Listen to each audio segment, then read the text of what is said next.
warfare tactics to project wider influence over the region.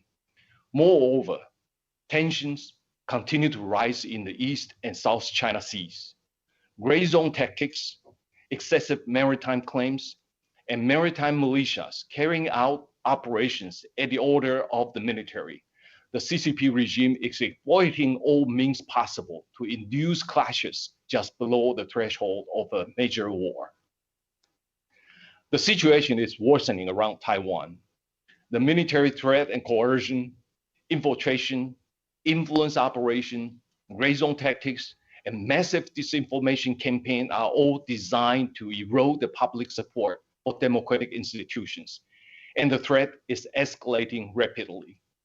If we read the tension in the Indo-Pacific as a consequence of the expansion of the Chinese authoritarian regime, I think you will agree with me that Taiwan is on the front line of that expansionism, and Taiwan is the focal point of the ideological rivalry between democracy and authoritarianism. We in Taiwan understand our responsibility not only protect our sovereignty, but also to safeguard a free and democratic Taiwan not falling into the hands of authoritarianism.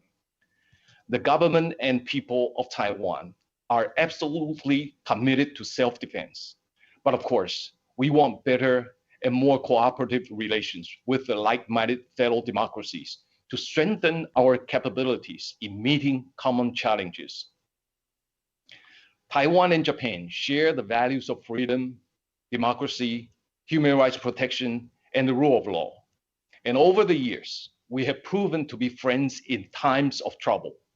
Whenever a major disaster took place, we have always come to the other's aid as soon as possible. The spirit of mutual support and affinity between the two peoples form a solid foundation for the two countries to enhance ties. There are also issue areas where our partnership can benefit not just ourselves, but the broader region.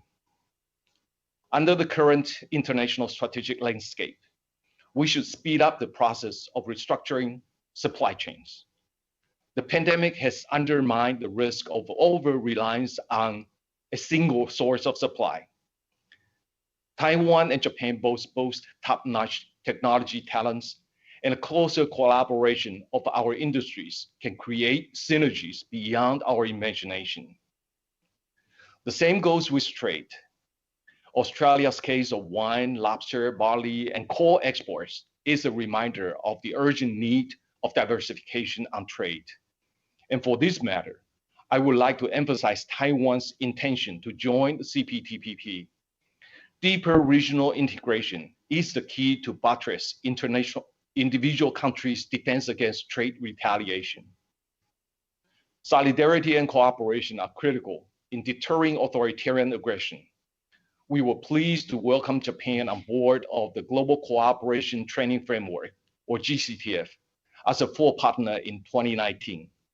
It is a platform to train officials and experts in the region on global issues such as public health, environment, digital economy, women's empowerment, and so on.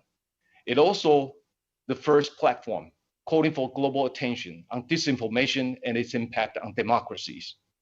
We also look forward to working with Japan, the US, and other like-minded countries through this platform to pull international efforts to address other critical non-traditional security issues, such as cybersecurity, energy security, marine debris, law enforcement, and humanitarian assistance and disaster relief. Through GCTF, I'm very proud to say Taiwan and Japan have formed a strong partnership to jointly take on regional challenges. I would also like to emphasize that Taiwan is grateful for Japan's increased gestures to support Taiwan publicly. Japan's call for Taiwan's inclusion in the World Health Organization is unequivocal. It is also working with other like-minded partners to take concrete actions in Geneva to quest for Taiwan's participation. The call for Taiwan's inclusion in the WHO was further written in the joint statement in the most recent G7 foreign ministers meeting. Japan's effort is highly appreciated. Recently, the mentioning of peace and stability over the Taiwan Strait in the joint statements for the US-Japan 2+2 and summit meetings, as well as Japan-EU summit, is highly significant. This makes Taiwanese people feel that we are not alone in confronting the authoritarian expansionism. We have friends giving us good support. Over the years, Japan has time and again showcased its admirable leadership in managing regional affairs. Now a key player in the Cptpp, the Quad, and G7, Japan holds the key to the sustainable peace and development of the Indo-Pacific. As for our part, Taiwan is a responsible member of the international community, and we are determined to contribute to all regional endeavors. Ladies and gentlemen, you and I are on the same boat in this battle to safeguard democracy and freedom of speech, and you can count on Taiwan to fulfill its responsibility to the world. I can assure you that to Japan and other fellow democracies, Taiwan will be a reliable partner and a force for good in maintaining a free and open Indo-Pacific.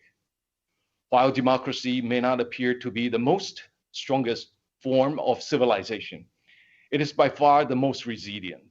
And with solidarity, Taiwan and Japan will be stronger together. I have faith in the power of freedom and democracy, and I have faith that freedom and democracy will prevail. Thank you very much.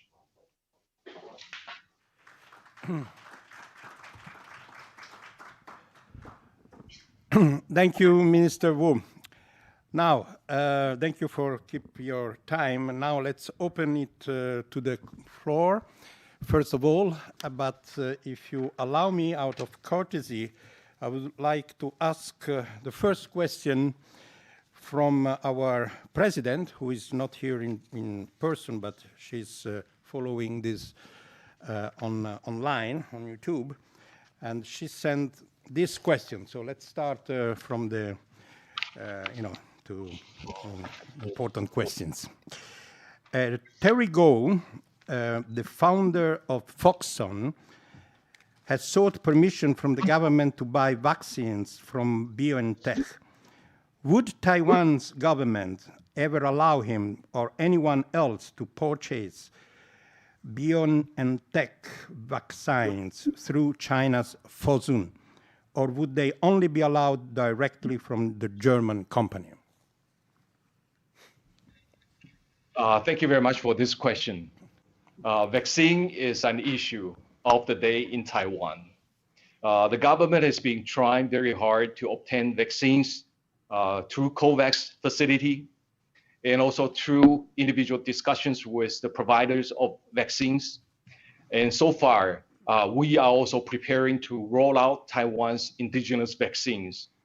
And the vaccine provisions seem to be on schedule. But of course, the providing vaccines seems to be delayed, and it's not just in Taiwan, but also in many parts of the world because of the high demand these days. And we are trying to speed up the procurement of vaccines and also our domestic vaccines to meet the demand of the people here in Taiwan. For some individuals or organizations who are willing to work together with the government, they are all welcomed. And this is a statement put out by the president that we will work with static organizations, local government, or organizations and individuals to obtain vaccines for Taiwan's use. Nevertheless, many of the vaccine providers and the international community, they would only accept contracts with the government. And if the individuals or organizations here in Taiwan would like to work with the government to obtain vaccines, they are always welcomed. And right now, Foxconn's Terry Goh is working with our Ministry of Health in trying to negotiate with the BNT in obtaining vaccines. And of course, the government's negotiation with the BNT is still ongoing. Thank you. Okay, from the floor, who wants to ask questions? Don't be shy. Please.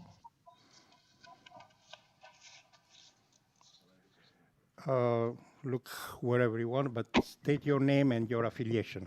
Thank you. Thank you very much. Thank you, Minister, for appearing at the FCCJ. I think we met at the same time when Pio was visiting during the elections, and we had photos in your office. Good to see you again. My name is Khaldun Azhari. I'm with Panorate News and Arabic News. My question is actually about the issues related to the region. We host many press conferences recently from activists and some also representative of organizations. They are calling for kind of independence of Uyghur area and Tibet and Inner Mongolia and maybe other parts. So if their wish is granted, China's size will be half of its current size. And we know that Chinese government accused these people of a crime of trying to divide China. So what is Taiwan's position on these three main issues, like the Inner Mongolia and the Tibet and the Uyghur, that is raised by the international community, that there is kind of ethnic cleansing? And frankly, I watch sometimes the Chinese Arabic program, and it shows everything in that area is very beautiful and nice, and people are happy. So I'm wondering, what is your position on that? Thank you. Thank you, Khaldun. Minister? Appreciate it very much for that question. I think the issue related to Xinjiang, Tibet, Inner Mongolia, or Hong Kong is about freedom and democracy, especially freedom of speech, something that all international journalists care very much about. If you look at what happened in Xinjiang these days, is the Chinese imposition of very extreme control over the region. And the kinds of measures adopted by the Chinese government has been described by many countries in the world as crimes against humanity or genocide. But no matter what, Xinjiang is a very beautiful place, as you said, and people over there are distinctive from the Chinese race, and they also have their own separate religious beliefs. And in all free societies or democratic societies, everybody is free to have their worships, free to express their opinions. They are free to form their organizations, free to participate in politics, and should be that. And if you look at what happened in Xinjiang and in Tibet and also in Hong Kong, we are seeing the situation is deteriorating. And let me also comment on Hong Kong. Hong Kong used to be seen as a beacon of freedom and also free economy in East Asia. But after the imposition of national security law, I think all that freedom is gone. Even those elected officials are disqualified. And many people describe that as a current day tragedy. And we hate to see that happen. And of course, the most important of all is to allow freedom to be restored in all this region so that people can go on their lives without political persecution. And we would support the international endeavor to free those people, to allow them freedom of speech and their political freedom. Thank you, Minister. Any other question from the floor? Otherwise, I would in your honor today, we started this kind of new thing for us, a double emceeing. So I will leave the microphone to my colleague, Andy, for asking questions that have came through online. Andy, those. Okay there. Hi. This is a question from my colleague, Cheng Ting Fang in Taipei at Nikkei Asia. She's asking about vaccines again. And as you know, Japan is, looking possibly to share some of its excess vaccines with other countries. Could you say whether Taiwan has been in negotiations with the Japanese government to receive some vaccines and give us a status report on that? Thank you. Minister? Well, thank you very much for that question. As I said in the speech itself, Taiwan and Japan are always very good partners. And in times of difficulties, we always try to reach out to each other.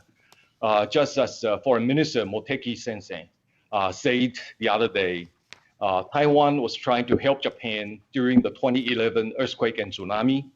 And I think many Japanese people remember that. So he commented that it's time for Japan to seriously and positively consider the donation of vaccines for Taiwan. For that statement, we really appreciate what the Japanese government is serious considering providing Taiwan with vaccines. But we don't have any further comment other than what I just said. But I would like to stress again, Taiwan and Japan are very good friends with each other. And at times of need, especially natural disasters, we always try to reach out to each other. And we will maintain that kind of close relations with each other. And because of the friendship, very strong bond in between Taiwan and Japan, it formed a very solid foundation for the two countries to develop better relations with each other. Thank you again. Another question from the floor, from online? Sure. I've got a question here from Jesse Johnson at the Japan Times. Well, two questions, actually. So the first question is, do you expect former Prime Minister Shinzo Abe to visit Taiwan at any point soon? And what do you think such a visit could accomplish? And the second question, a recent study by the Wilson Center think tank recommended that Japan prioritizes substantive cooperation that enhances Taiwan's security, prosperity, and resilience against external coercion, and which proactively engages Taiwan as a valued partner in efforts to positively shape the region's free and open future. Specifically, what do you think Japan could do on this security side of things in this kind of cooperation? So two questions there. Thank you. Appreciate it very much for those two questions. Prime Minister Abe is a very good friend of Taiwan and is a good friend of many of the senior government officials.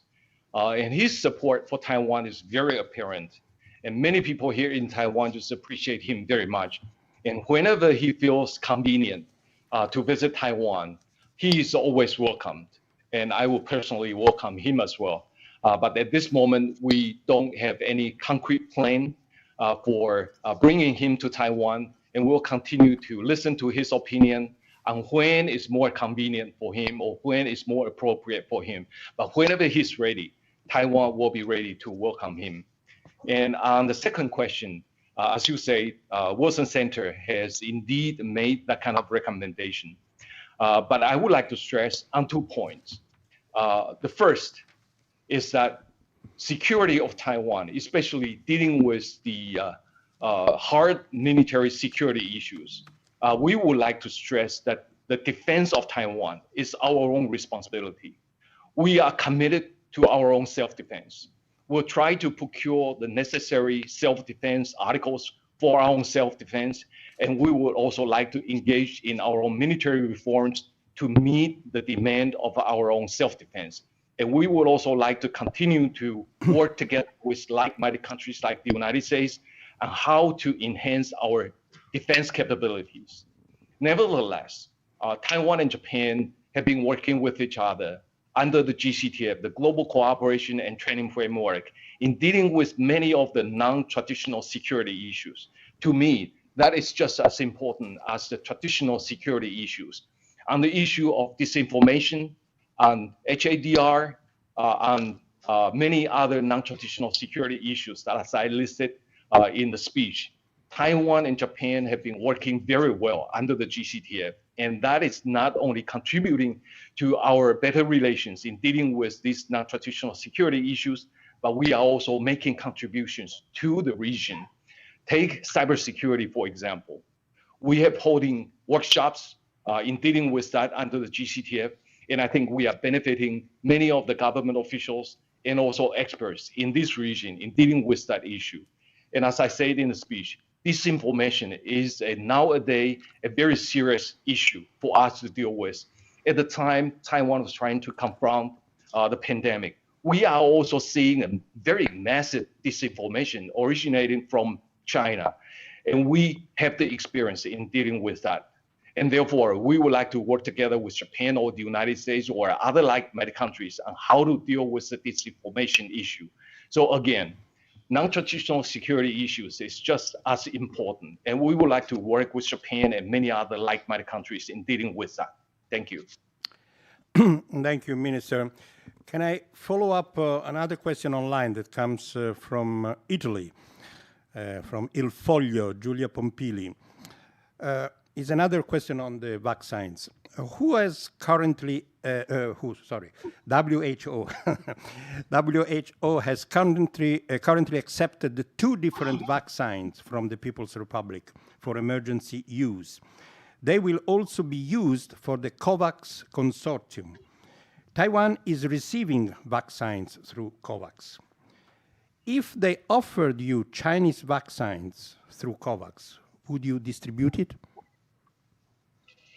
Well, this is a hypothetical issue so far.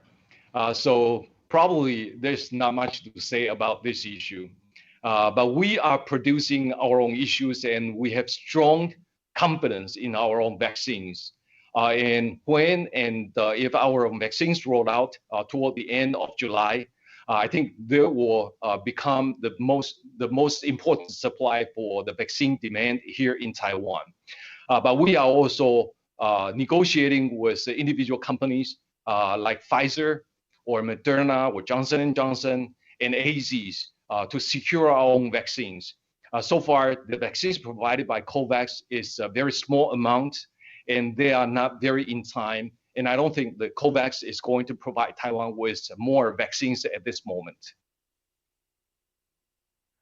Following up on the WHO, Minister, recently France Parliament and the G7 foreign ministers from many parts of the world, there is a strong support, a strong pledge to WHO to finally, eventually accept Taiwan official membership. Can you say something to us about this issue? Do you expect any change in the short time?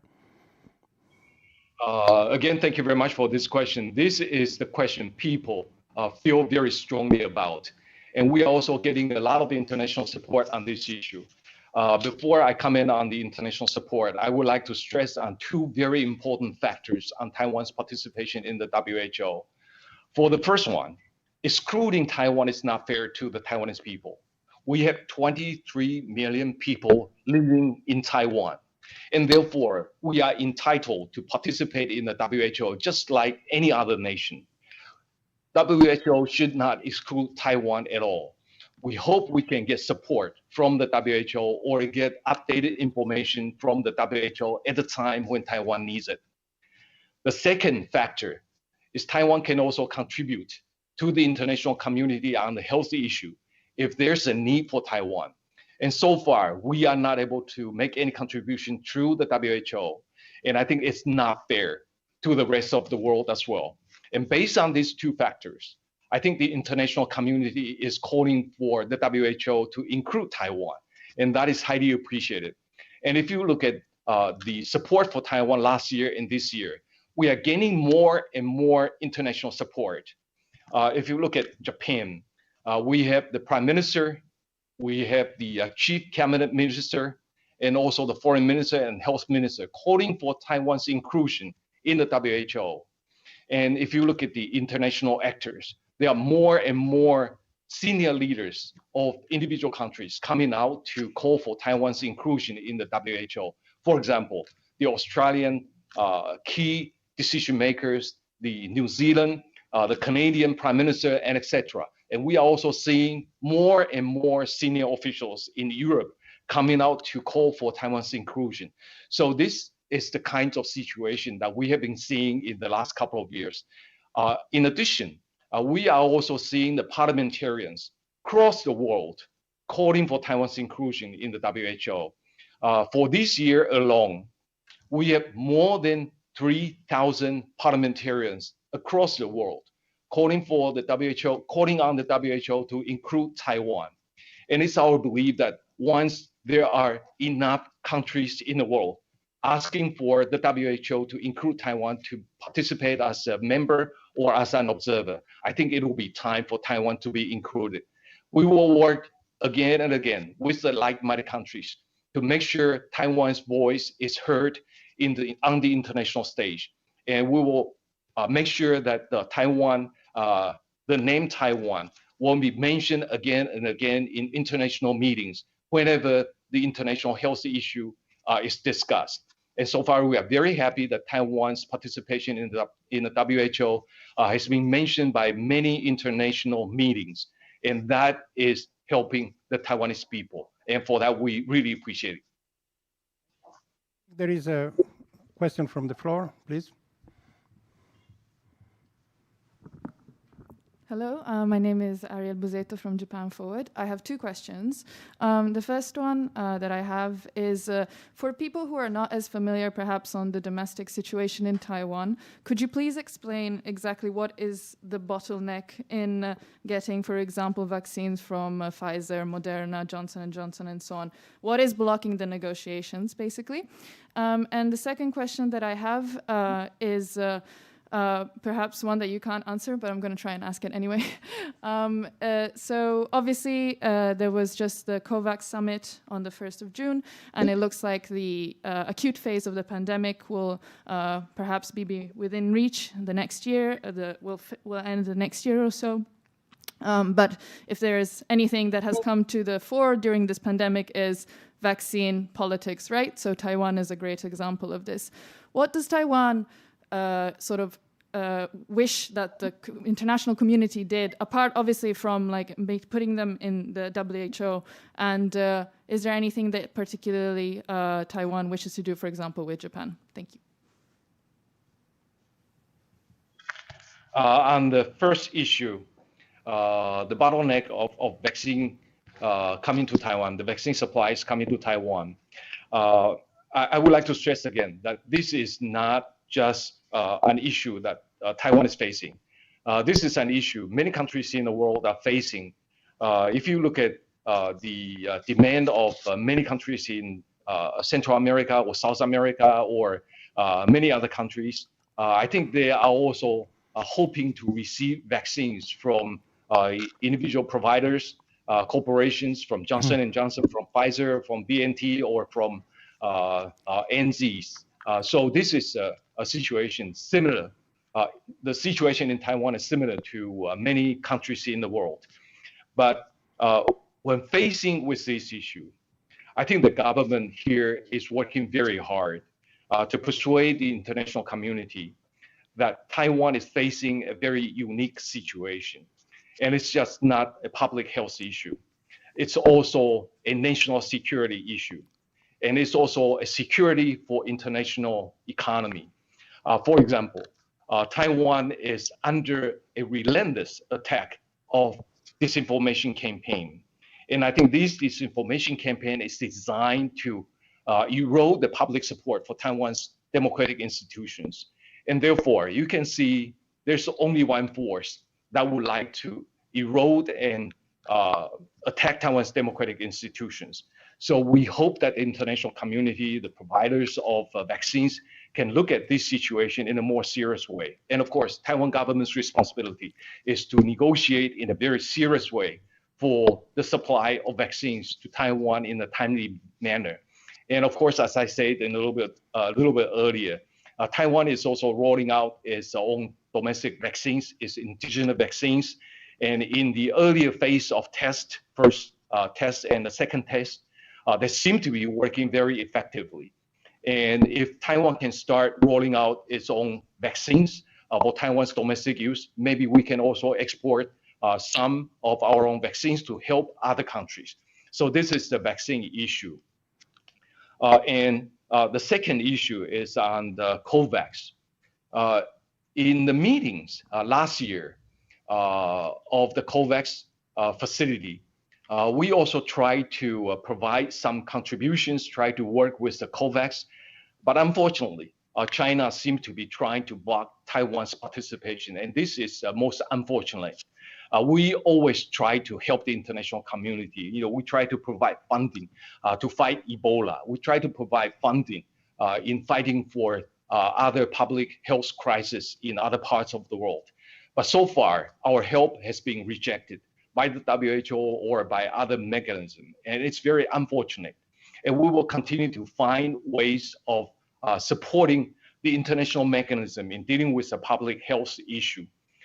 And for pandemic containment, let me stress a little bit further. We all know that vaccines is the final guard against the resurgence or the final containment of the vaccines. It's very important. There's no doubt about it. But before that pandemic is contained, there are also other ways of fighting or containing the vaccines. And I think the Taiwanese government has been working very hard. So far, we have imposed some restrictions. It's not a lockdown, but there's some restrictions on public gatherings. The alert is at the level 3. And I think we seem to have contained the virus so far. We see the spike is leveling off. And the experts here in Taiwan is saying that we seem to be doing a fair job in containing the virus from seeing the spike shooting rocket high. So this is a situation in Taiwan. We'll continue to use other mechanisms in dealing with the pandemic issue. And at the same time, because of our own experience in dealing with the pandemic, we would like to work together with other countries to make sure the international fight against the pandemic is being dealt with not only by vaccines, but also by other mechanisms of containing the virus. Andy, do we have other questions from online? We do. We have a question here from Hong Kong, from Linda Liu at the South China Morning Post. In recent months, several US military officials have repeatedly warned of the military threat posed by China to Taiwan, adding that this threat could materialize more quickly than expected. You know, a cynical view of this is that it is a drumbeat for more defense spending. But putting that aside, can you elaborate on exactly what is convincing the US military that this threat is imminent? That is, what has happened exactly? An event, a speech, new intelligence? What seems to have changed the tone? And on following up to that, if such a conflict broke out, what exactly does Taiwan expect from Japan? And what does Taiwan specifically expect from the United States? Thank you. That is a very good question. And that is a question many countries in the world are asking, and many international journalists are also asking us. We don't really anticipating that the conflict or a war is going to break out anytime soon.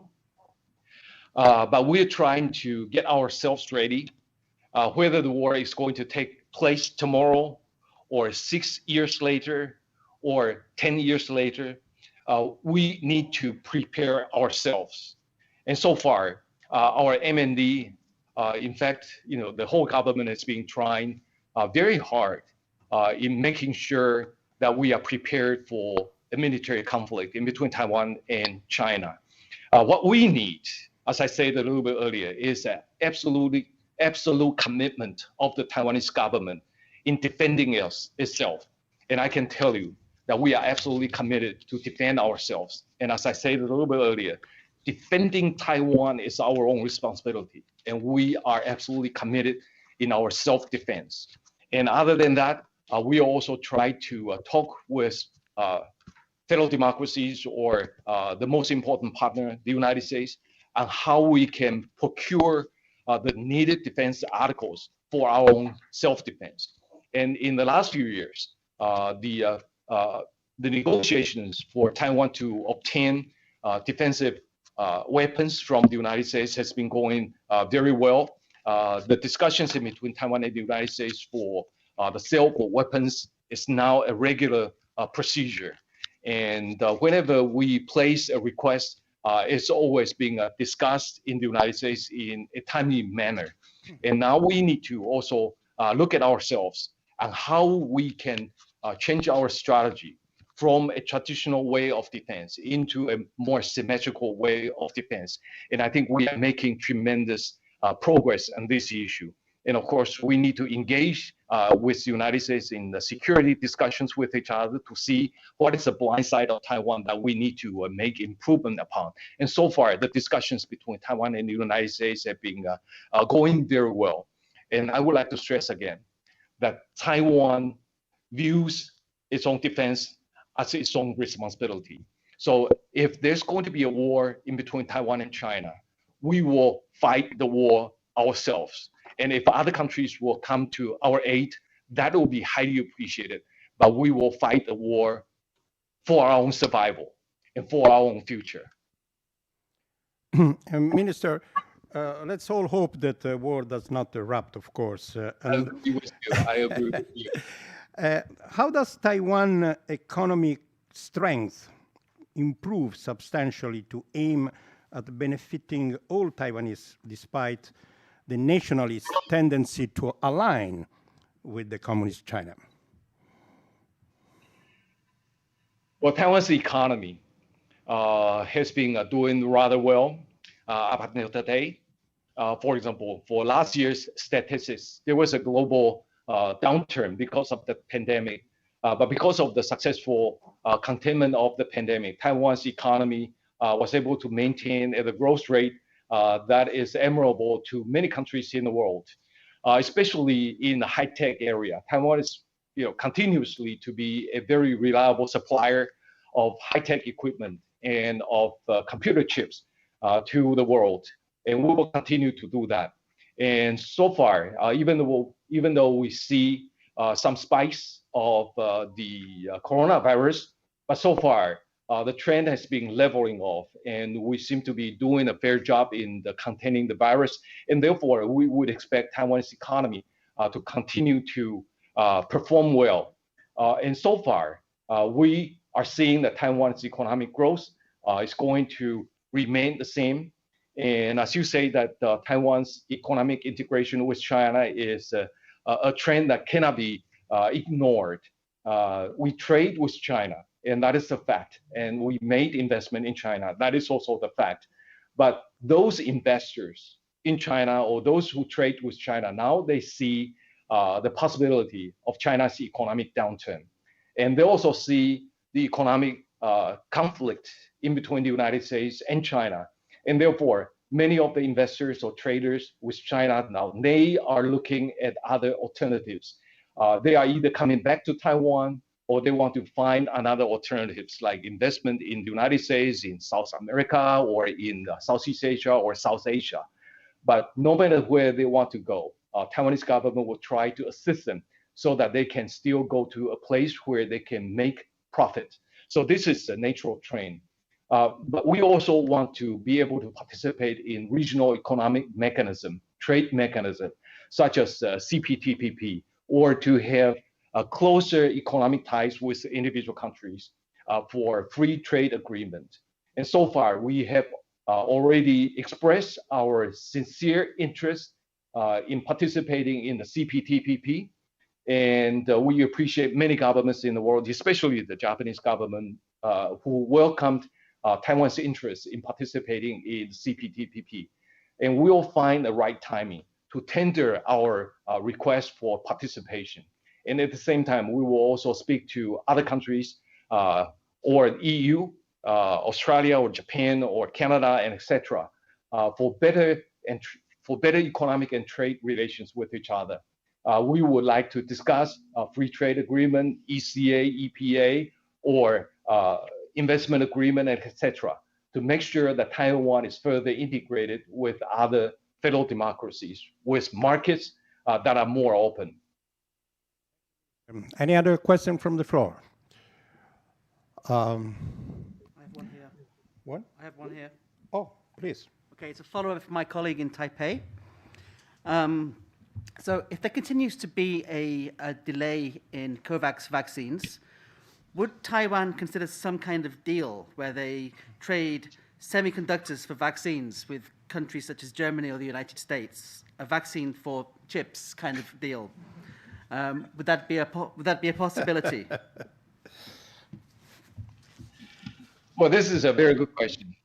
There's a public opinion, very strong public opinion to use chips in exchange for vaccines. But in the real business world, it might not operate that way. We try to let the providers of vaccines to understand Taiwan's contributions to the international community, because Taiwan has been providing computer chips to many countries. For example, in the automobile industries, there was a real shortage earlier this year because of the shortage of the computer chips. And it's not because of Taiwan that doesn't want to supply computer chips, but because the providers in this process thought that there's going to be a significant slowdown in the automobile industry, and therefore they did not make any order for the computer chips, and that created the current day crisis. But after speaking with the automobile industries, speaking with individual countries like the United States or Germany, we understand that we can make a little adjustment of our chip production in order to save the international industries, especially the automobile industries. And so far, we have been quite generous in doing that. And I think the automobile industries in the United States or Germany understand Taiwan's contribution in that regard. But at the same time, the vaccine issue is also a very serious one. And Taiwan is facing a shortage of vaccines. And of course, we would like to speak to a BNT or other providers of vaccines so that the supply of vaccines can be speed up. And so far, the negotiation is still going on. And I would like to say that the German government is trying to help in this process as well. And for that matter, we express our appreciation. And I would also like to say that the US government has also been very supportive of Taiwan acquiring sufficient amount of vaccines. And for that, I would also like to register my appreciation to the US government. But many of the vaccines production or producers, they operate in the business sense. And therefore, the negotiations may not be as easy as we think that we can swap computer chips for vaccines. Minister, let's try to open up the questions, except of vaccines until now. It's not so often that Taiwan voice can be heard around the world. Taiwan represents a very, very advanced democracy, I would say, in Asia. Nevertheless, it's still not very recognized, this fact, from the rest of the world. You have a very open policy about LGBT issues. You have even a transgender minister. And you have death penalty, which is on moratoria, if I'm not wrong. Very developed democratic society. How would you comment on the fact that this is not so much reported abroad and that Taiwan is almost absent from media reports about this? Appreciate for saying that. Indeed, a few years ago, Taiwan was much less reported in the international media. Whenever there's a report about Taiwan, there's either conflict with China or China's military threat against Taiwan, or there's a natural disaster like earthquake or flooding here in Taiwan. So this is the situation that we see. Some people even tell us that they confuse Taiwan with Thailand. So this is the fact of life that we have to deal with. But beginning from last year, I would say that Taiwan is more and more reported by the international community. First, as Taiwan being the first country to send out email to the WHO alerting that there's something wrong in Wuhan area, that there's something similar to SARS.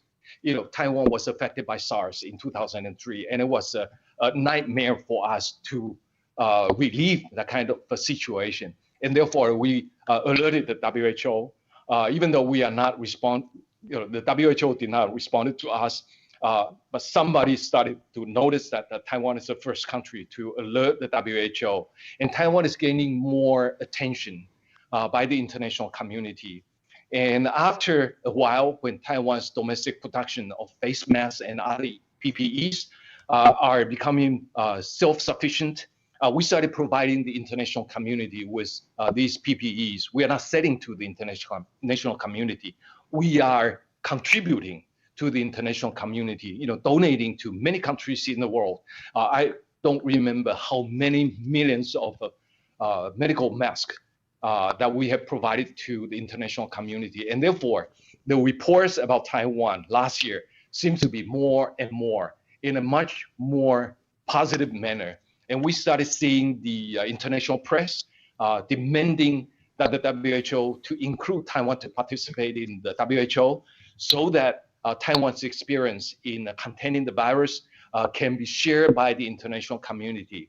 And so far, there are still many countries reporting about Taiwan, for Taiwan, what Taiwan as a democracy, or for Taiwan's being under threat, Chinese relentless threat against Taiwan, or for Taiwan's ability to produce a high percentage of computer chips in the world. It will continue to make strides in Taiwan's on the international stage.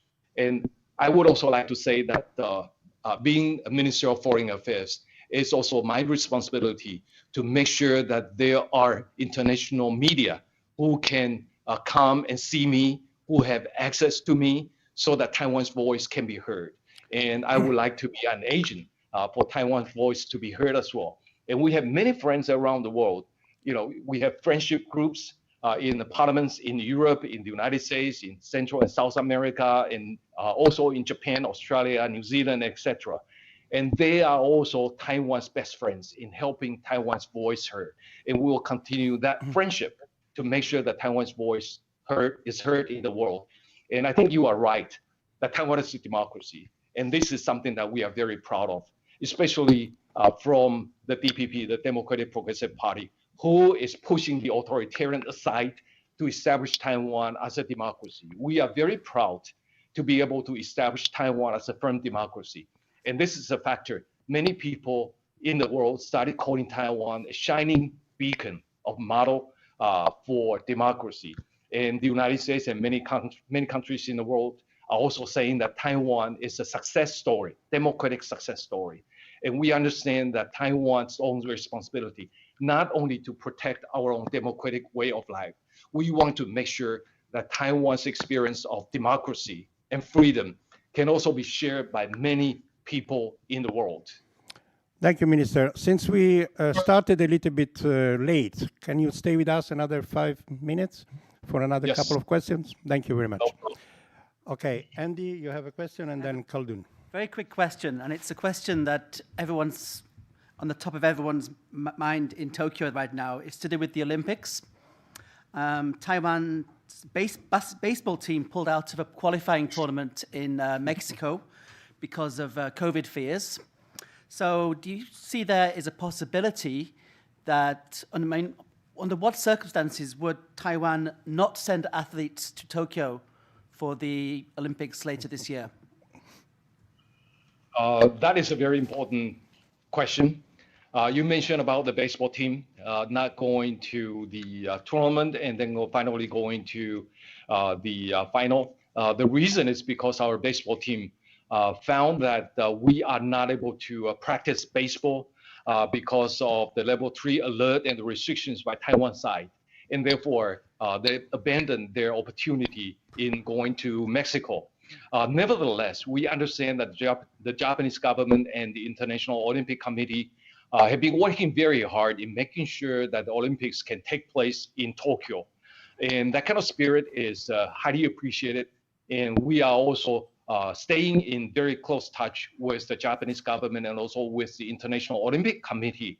And Taiwan's athletes have been practicing, and their opportunity is to win gold medals in the Olympics. And therefore, Taiwanese government will continue to stay in touch with the Japanese government and also the International Olympic Committee to make sure that if it's still taking place, our athletes will also have an opportunity to participate in the games. Minister, you were talking before about Taiwan friends. Let's talk about countries that are recognizing you. Recently, you have lost a couple of countries. If I'm not wrong, now you have only 15 or 14 countries that officially recognizes you diplomatically. And among those, most probably the Holy See, the Vatican, is your best asset, if I could say so. Do you foresee a further campaign by China to isolate you more from the international community, or do you hope to increase it? And following up on the Holy See, you know very well that the Pope wants to go to China. Do you think that a compromise can be achieved, that they can still have a relationship with you and go to China? Thank you very much for that question. Taiwan's diplomatic allies, even though the number is limited, but we treasure the friendship, we treasure the support that the diplomatic allies is providing to Taiwan, especially in the area. Taiwan absolutely needs it. Taiwan's voice to be heard on the international community, especially in the WHO, in UN, ICAO, or UNFCCC. And our diplomatic allies have been helping us in that regard, and we appreciate that very much. And no matter how many diplomatic allies we have, we will fight very hard to maintain our diplomatic relations with these allies. And the reason why we want to maintain diplomatic relations with these allies, not just to ensure that Taiwan's voice to be heard in the international community, we also want to highlight to the international community that there is such thing as Taiwan model for international assistance. We try to help many of our diplomatic allies in the area that they need in their national development.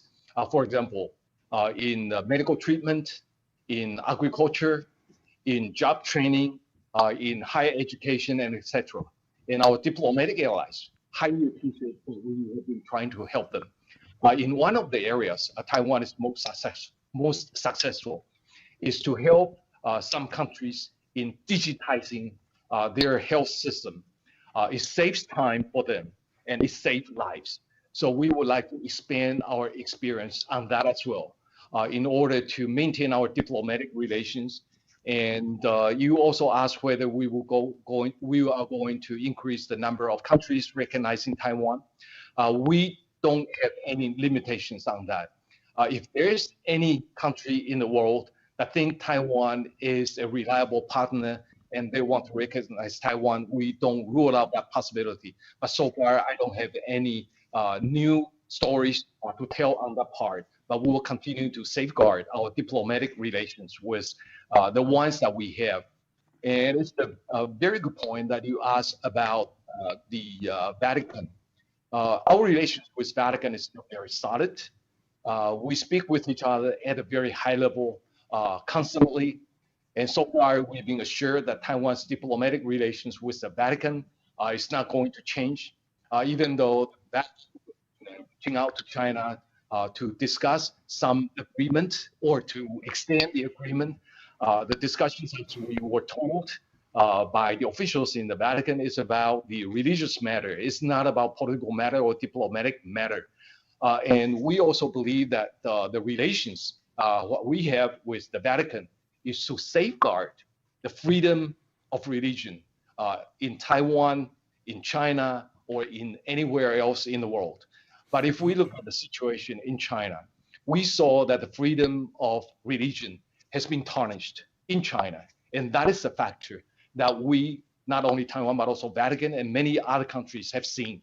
And we will work with like-minded countries and the Vatican to address the religion's freedom issue in China. I think we have a last question from the floor, and then we'll wrap up. Khaldun, you want to ask, hopefully not on vaccines. Thank you, Azhar, again. I remember Taiwan took a decision to freeze nuclear energy, and you don't want any more nuclear reactors.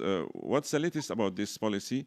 And what is Taiwan's position on releasing water from Fukushima Daiichi reactors to the sea? Some countries in Asia, especially Korea, protested against that. Thank you.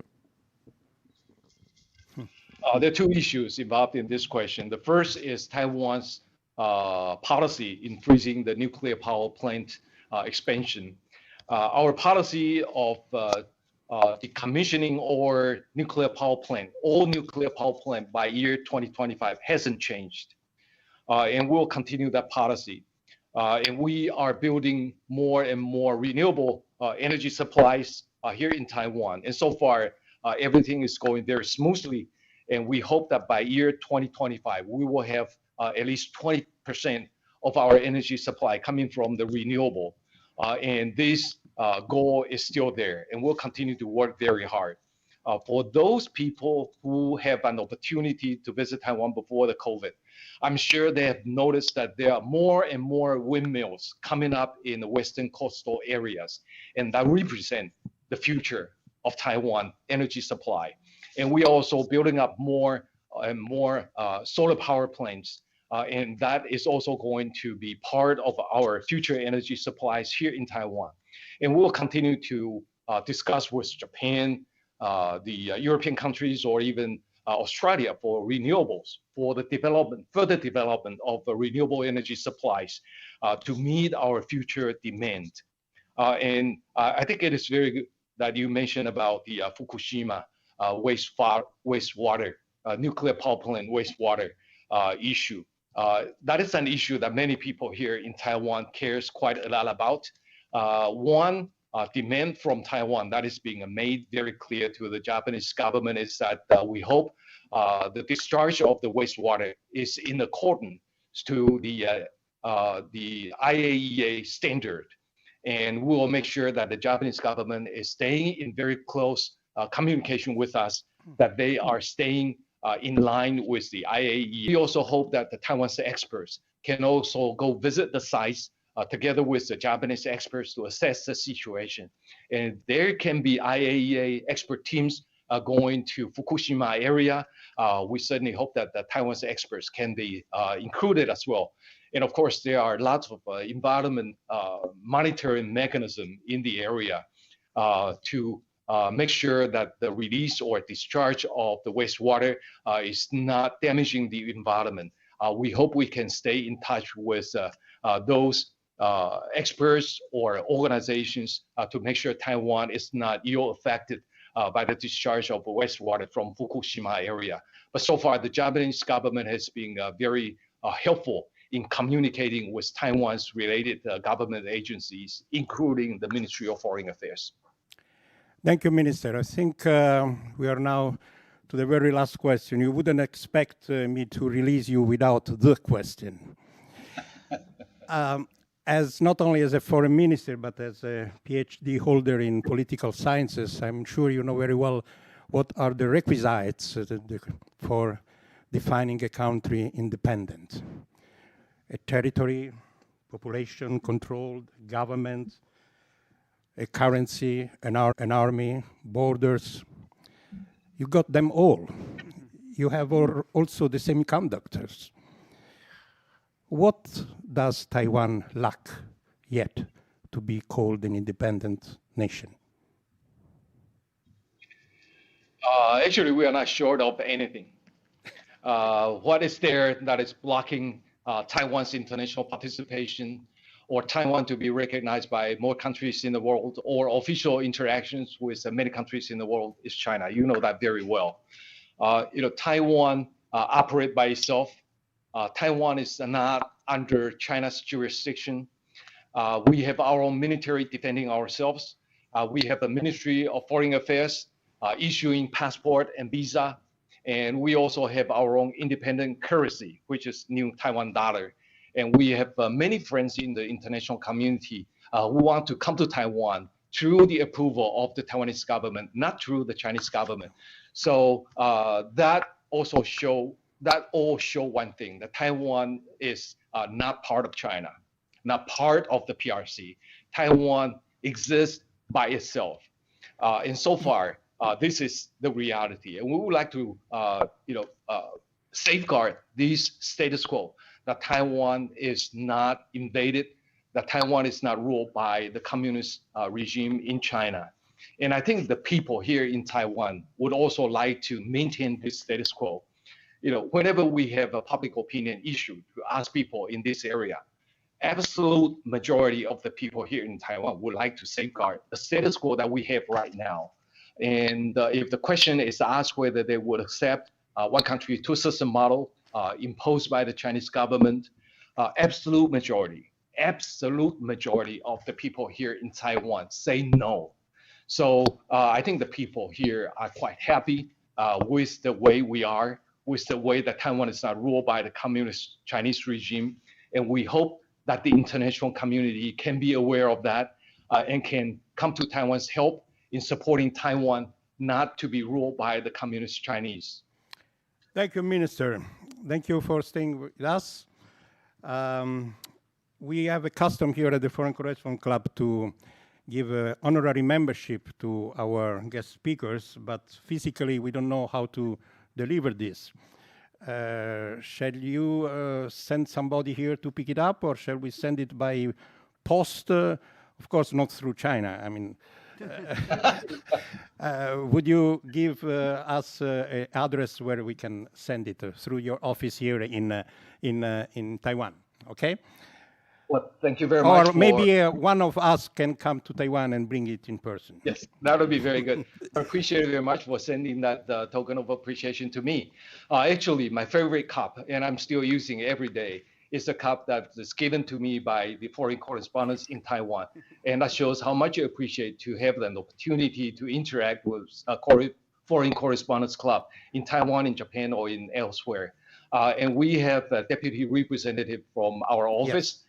In Tokyo, present in the conference over there. You can pass it to him and he can send it back to me. Minister, may I ask you, with your strength of convincing your president to accept our invitation? We invited her too. I'll try. Okay. It's a promise? I promise I will try. Okay. Thank you very much. Thank you. Thank you.